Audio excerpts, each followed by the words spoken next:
In cholangiocarcinoma, as you know, a lot of tumors have aberration, including FGFR fusion and IDH1 mutation. That's why, doing an NGS, doing a profiling of tumor is very important. And out of those, we have targeted drugs that's targeting IDH1 mutants and FGFR2 fusion drugs, and these are mostly in second-line setting.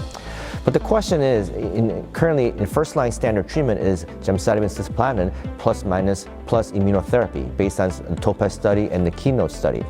However, we do understand that preclinically, the microenvironment of the patient who are IDH1 mutant and FGFR fusion are immune desert, meaning that they don't respond very well, very sensitive to immunotherapy.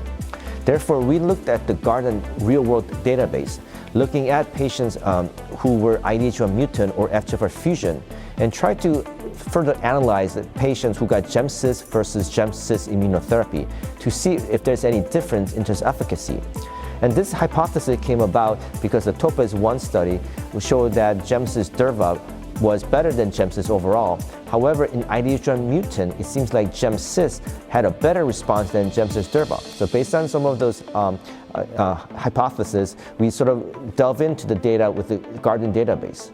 Based on our results, it showed that in patients who are IDH1 mutant and who are patients who are FGFR fusions, they do not respond very well to GemCis-Durva. Actually, they do better with the GemCis and overall survival, showing benefit in patients who get GemCis without immunotherapy. Now, once again, having said that, this is a real-world evidence. This is a retrospective data analysis based on the Garden database. So this is, at best, hypothesis generating. But in the future, we have to look into further data to see if the patients with IDH1 mutant or FGFR fusion really benefit from immunotherapy.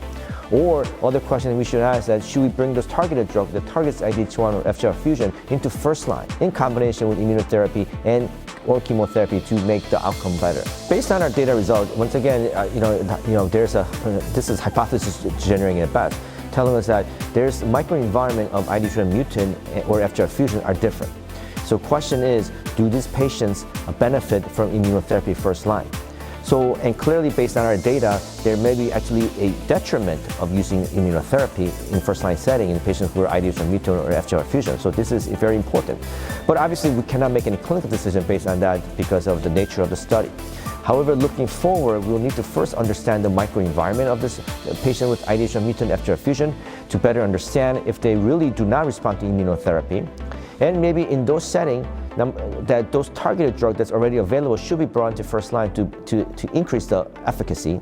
And maybe in those patients, immunotherapy should not be used. Once again, this is just food for thought. Further research needs to be done in this area to validate those findings.